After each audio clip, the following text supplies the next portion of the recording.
आणि डॉक्टर राजेश राजोरे साहेब.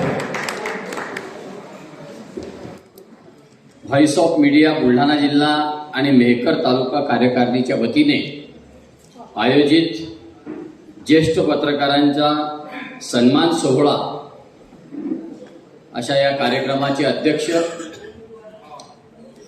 माननीय Anilji Maske, voice of मीडियाचे राज्याध्यक्ष, मंचावर उपस्थित सत्कार मूर्ती ज्यांचा 1040 भाग झाले आहेत वृत्तवेधचे, असे आमचे जिल्हा प्रतिनिधी राजेंद्रजी काळे, मंचावर उपस्थित लोकमतचे विशेष प्रतिनिधी सुधीर चेके पाटील सर, मंचावर उपस्थित रमानंदजी जाधव, श्री सन्माननीय सिद्धार्थजी खरात.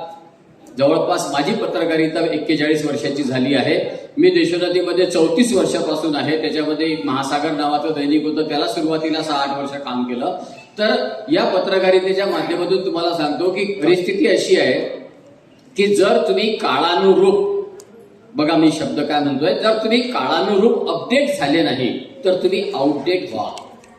तुम्ही अपडेट झाले नाही तर आउटडेट व्हा. आता हे कसं, तुम्हाला एक उदाहरण असं सांगतो की सुरुवातीच्या काळामध्ये काही विद्यार्थ्यांना माहिती नसेल, जेव्हा सुरुवात आली तर पहिले रेडिओ आला. मग रेडिओ विक्रीचे खूप सारे दुकानं असायची गावात, मर्फी रेडिओ, बुश रेडिओ, बाकी रेडिओ. मग रेडिओ नंतर काय आलं तर टेप रेकॉर्डर आलं. मग काय आलं, सीडी आलं, सीडी गेलं, व्हीसीडी आलं, डीव्हीडी आलं आणि आता पेन ड्राईव्ह आला. आता तुम्ही हे बघा, ते जे रेडिओ आहे तो गेला, त्याच्यानंतर आज काय आलाय, मोबाईल आलेला आहे. म्हणजे काळानुरूप त्या दुकानदाराने रेडिओचं दुकान विक्री बंद करून काळानुरूप बदल केला, म्हणून तो दुकानदार टिकला. म्हणजेच तुम्हाला आता पत्रकारितेमध्ये जे हे सांगत आहेत अनिल भाऊ बरोबर सांगत आहे, परंतु ती पत्रकारिता गेली, सिनेरो पूर्ण चेंज झाला पत्रकारितेचा. आता पत्रकारिता जर करायची असेल तर तुम्हाला जाहिरात बेस पत्रकारिता करावी लागते. आणि जर तुम्ही म्हणता की राजकारण्यांनी बरोबर आहे ना, पण त्या सर्व जाहिरातीच आहे ना, ते लोक पत्रकार कमवूनच राहिले ना त्याच्या माध्यमातून. जर राजकारणी लोक म्हणतात तशी जर बातमी छापून येते तर याचा अर्थ एक तर ती जाहिरात आहे किंवा त्याला जाहिरात त्याची घेतलेली आहे, त्याच्या बदल्यात दिलेली ती बातमी आहे. आता पत्रकारितेवर किती विश्वास आहे, आजही छापील गोष्टीवर किती विश्वास आहे, आणि त्या माध्यमातून पत्रकार आजही आपलं घर संसार सर्व चालवत आहे, कारण की त्यांनी त्यांच्या पत्रकारितेला जाहिरातीची जोड दिली आहे. म्हणजे तुम्हाला जर का BJMC करायचं असेल, मास्टर ऑफ कम्युनिकेशन जर्नलिझम, तर तुम्हाला सोबत MBA करायला पाहिजे. म्हणजे MBA जर त्याच्या सोबत झालं तर त्याचं व्यावसायिकरण कसं करता येईल, हा भाग आहे. आणि हे आवडीचं क्षेत्र आहे. यामध्ये हे जेवढे पत्रकार या ठिकाणी आले आहेत, यांच्या घरी कोणी गेलं नव्हतं की तुम्ही पत्रकार व्हा, यांना खास होती असं म्हणता येते. यांना स्वतःला वाटलं की मला पत्रकार व्हायचं आहे. मग त्याला कोणाला वाटते मान भेटतो, कोणाला वाटतं सन्मान भेटतो, कोणाला वाटतं की आम्हाला पहिल्या लाईनमध्ये खुर्चीवर बसायला भेटतं, प्रत्येक मोठ्या नेत्याशी बोलता येतं. त्या अनुषंगाने पत्रकारितेचं एक ग्लॅमर आहे, ते ग्लॅमर तुम्हाला खुणवत असतं आणि आमंत्रित करत असतं. म्हणून तुम्ही त्या दिशेने सुद्धा प्रयत्न करता. परंतु त्या तुम्ही जर कोणताही व्रत स्वीकारलं, पत्रकारिता हे व्रत म्हणून जर स्वीकारलं, तर त्याचे आता काळानुरूप बदल जर तुम्ही स्वीकारले तर तुम्ही छान पद्धतीचं काम करू शकता. सर्वांचे या ठिकाणी सत्कार केले, त्या सत्काराच्या बद्दल मी थोडंसं बोलणार आहे. आमदार खरात साहेब आले, स्वागतासाठी आले. म्हणजे काय आहे की स्वप्न पाहावं लागतं. काय म्हणाले होते APJ अब्दुल कलाम, सपने वह नहीं होते जो रात में सोते वक्त आते हैं, सपने वह नहीं होते जो रात में सोते वक्त आते हैं, सपने वह होते जो रात में सोने नहीं देते. काय सुंदर वाक्य. 84 पासूनची पत्रकारिता सुरू केली. जेव्हा इंदिरा गांधींची हत्या झाली तेव्हा मी पहिलं पत्र तरुण भारतमध्ये छापलं, पाठवलं होतं. त्यांनी ते छापलं की भारताचा गुप्तहेर की सुस्त हेर. म्हणजे भारतामध्ये आमचा पंतप्रधान धोक्यात आहे हे आमच्या सिक्युरिटीला समजत नाही. काय आम्ही भारताची सुरक्षा करणार. आम्हाला जेव्हा माहीत पडलं की बाबा खलिस्तान निर्माण होणार आहे, जेव्हा बाईने त्या ठिकाणी, बाई म्हणजे एकच बाई इंदिरा गांधी, म्हणजे जेव्हा बाईने त्या ठिकाणी हे पाठवलं सैन्य आणि अमृतसरमध्ये बारूद मिळाला, तिथून खालून लाहोर पर्यंत जाणारी गुफा मिळाली आणि खलिस्तानवादी चळवळ पूर्ण मोडून काढली त्या महिलेने, ज्यांनी बांगलादेश त्या बाईने निर्माण केला 1972 मध्ये. अशी म्हणजे आयर्न लेडी तिला म्हणायचे. त्या इंदिरा गांधीची हत्या अशा पद्धतीने होईल की तिचे सुरक्षा रक्षक तिला गोळ्या घालतील. मग आमचं गुप्तहेर खातं काय करत होतं. तेव्हा ते पत्र तरुण भारताने छापलं होतं आणि तेव्हापासून खऱ्या अर्थाने माझ्या पत्रकारितेला सुरुवात झाली 1984 मध्ये. तुम्हाला काय व्हायचंय ते तुम्ही ठरवून टाका. आणि जे व्हायचं आहे ते सर्वात चांगलं व्हायचं. मी स्वप्न ठरवा, फार सोपं आहे. तुम्ही फक्त ठरवून घ्यायचं की मला काय व्हायचं आणि तुम्ही ज्याच्यात कराल ना तो तुमचा छंद असेल तर फारच छान. छंदाचं व्यावसायीकरण करा. विद्यार्थ्यांसाठी सांगतात, पत्रकारांसाठी बोलतो नंतर. आयुष्यात या गोष्टी लक्षात ठेवा, तुम्हाला कधीतरी आठवेल. तुमचा जो छंद आहे, काही असू द्या ना, क्रिकेट खेळायचा छंद आहे काय, एकदम एक्स्ट्रीम लेवलवर खेळा. सचिन तेंडुलकर झाला पाहिजे. सचिन तेंडुलकर होत नाही असं वाटतं का? सचिन तेंडुलकर गेला होता, मला सुंदर असा खूप जबरदस्त बॉलर व्हायचा आहे. तो कोच म्हणे तो जमतच नाही, तो टप्पाच नाही बरोबर पडत, तू बॉलर होऊच शकत नाही. तो म्हणे मला क्रिकेटमध्ये करिअर करायचं आहे. नाही बॉलर होऊ शकत काय, ठीक आहे मी आता चांगला बॅट्समन होतो. साहेब भारतरत्न सचिन तेंडुलकरचं क्वालिफिकेशन काय, फार जास्त नाही आहे, मग भारतरत्न कसं होतं? तुम्ही जर धीरूभाई अंबानी वगैरे याचे बिझनेस महाराजा नावाचं एक पुस्तक आहे, तुम्हाला वाचायला मिळालं विद्यार्थी मित्रांनो, खूप 2-4-5 पुस्तकं एवढी छान आहे की प्रत्येक विद्यार्थ्यांनी वाचलं पाहिजे. महात्मा गांधीची आत्मकथा प्रत्येक विद्यार्थ्यांनी वाचलं पाहिजे. धीरूभाई अंबानींचा विषय असा होता की ते लोकांच्या गाडीवर पेट्रोल भरायचे, म्हणजे पेट्रोल पंपावर नोकरी करायचे. त्या व्यक्तीने काय विचार केला, मला या पेट्रोल पंपाचा मालक व्हायचा आहे? No never. त्यांनी विचार केला की मला ज्या खाणीतून या पेट्रोल पंपाला पेट्रोल आणि डिझेल येते त्या खाणीचा मालक व्हायचा आहे. झाला ना साहेब. रिलायन्स पेट्रोलचे खान त्यांचे आहेत ना, धीरूभाई अंबानी, अनिलभाई अंबानी, अनिल आणि मुकेश हे त्यांची मुलं. काय केलं धीरूभाई अंबानीने, काय होतं त्यांच्याकडे?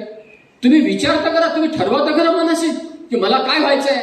आता अनेक लोकांना विचारलं की तुम्हाला काय व्हायचंय, नाही अजून ठरवलं नाही काय व्हायचं. अरे 7वी 8वीत ठरवायचं असते ऍप्टिट्यूड टेस्ट मध्ये की मला काय व्हायचं आहे आणि त्या दृष्टीने प्रयत्न करायचे असतात, त्या दृष्टीने त्याला जोड असणारे कामं करावी लागतात. तेव्हा तुम्ही मोठे होता त्या क्षेत्रामध्ये. असं कोणी मोठं होत नाही. Winners do not different thing, they do things differently. काय म्हणाला होता शिवखेडा एका पुस्तकाच्या हेडिंग मध्ये? तो असं म्हणाला, जीतने वाले कोई अलग काम नहीं करते, वे हर काम अलग ढंग से करते हैं. तुम्ही देशोन्नतीची चर्चा करता.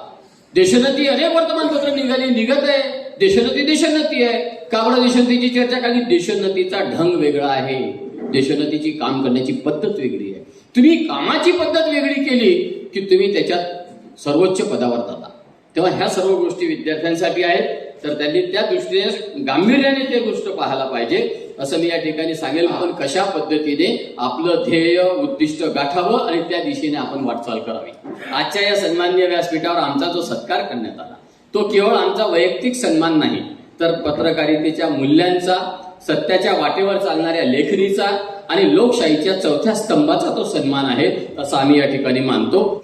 या क्षणी मला एक शेर आठवतो की आम्ही काही फार असं वेगळं केलं असं आम्हाला वाटत नाही. न मैं काबिले तारीफ हूं न कोई बड़ा कमाल किया, न मैं काबिले तारीफ हूं न कोई बड़ा कमाल किया, बस सच के साथ खड़ा रहा और हर वक्त सवाल किया, सच के साथ खड़ा रहा और हर वक्त सवाल किया. बस एवढंच आम्ही काम केलं, त्याच्यामुळे तुम्ही आमची दखल आणि नोंद घेतलेली आहे. मित्रांनो, पत्रकारितेचा प्रवास हा कधीच सोपा नसतो. तो संघर्षाचा असतो, तो प्रश्नांचा असतो आणि अनेक वेळा तो एकटेपणाचा सुद्धा असतो. सत्ता बदलतात, व्यवस्था बदलतात, पण सत्याची बाजू घेणारा पत्रकार हा नेहमीच अडचणीत असतो, हे वास्तव आहे. पत्रकार म्हणजे फक्त बातमी लिहिणारा नव्हे. पत्रकार म्हणजे हा समाजाचा आरसा असतो. सर्वांनी सांगितलं, तो आरसा कधी सुंदर दाखवतो तर कधी विदारक वास्तवी समोर आणतो. आणि तसं तर मी नेहमी म्हणत आलोय की पत्रकाराच्या एका हाती दिवा आणि एका हाती आरसा असतं. जे काही समाजात चांगलं होते त्याचं प्रतिबिंब पत्रकार दाखवतो आणि ज्या ठिकाणी अंधार आहे त्या ठिकाणी याच्या दिव्याची जेवढी ताकद आहे त्याच्या हिशोबाने उजेड देण्याचा प्रयत्न हा पत्रकार करत असतो. असा एक हाती दिवा एक हाती आरसा अशा पद्धतीची भूमिका पत्रकारांची या ठिकाणी असते आणि ते उजेड पाडण्याचं काम पत्रकार आपल्या पद्धतीने करतो. या संदर्भात मला एक गोड आठवते की हे करत असताना काही पत्रकार आमच्यासारखे असतात. ते अशा पद्धतीने म्हणतात की मैं आईना हूं. ते लोक म्हणतात आमच्या बाजूने लिहा किंवा असं करा तसं करा. प्रत्येक राजकारण्याला वाटतं की आमच्या बाजूने निपक्ष राहा, आमच्या बाजूने तुम्ही निपक्ष पत्रकारिता करा. तर तुझ्या बाजूने आल्यावर ते निपक्ष कशी होणार हा महत्वाचा भाग आहे. मैं आईना हूं, मेरी अपनी जिम्मेवारी है. पत्रकार काय म्हणायला पाहिजे जेव्हा हा धाडसाने म्हणेल ना की मैं आईना हूं, मेरी अपनी जिम्मेवारी है, जिस किसी को पसंद ना हो सामने से हट जाए. मेरे माझी जबाबदारी आहे, जे आहे ते दाखवणे. तुला पसंत नाही सत्य दाखवलेलं तर तू बाजूला जा, मी नाही जाणार. माझी जबाबदारी मी पार पाडणार. अशा पद्धतीची पत्रकारिता केली तर त्याची किंमत होते, त्याची कदर होते. मित्रांनो, आजच्या काळात पत्रकारांसमोर अनेक आव्हानं आहेत. त्यामध्ये आर्थिक सुरक्षा आता हा विषय झालेला आहे. डिजिटल माध्यमांचा सुद्धा एक दबाव आहे पत्रकारांवर, तुम्हाला माहिती आहे सर्व. त्यानंतर फेक न्यूज असतात, त्याचंही सुद्धा एक आव्हान आहे आमच्या समोर. खोट्या नाट्या बातम्या येतात, आम्हाला खूप त्रास होतो. लोक आम्हाला विचारतात का ती बातमी खरी आहे का, सांगावं लागतं की ती खरी नाही आहे. मग काय तुमचे पत्रकार, अशा पद्धतीने ते बोलल्या जातं. फेक न्यूज आणि कधी कधी तर सत्य बोलण्याची किंमतही जीवावर बेतणारी परिस्थिती, अशा पद्धतीचे ही आव्हानं आहेत. आणि राजकारण सुद्धा एक आव्हान आहे.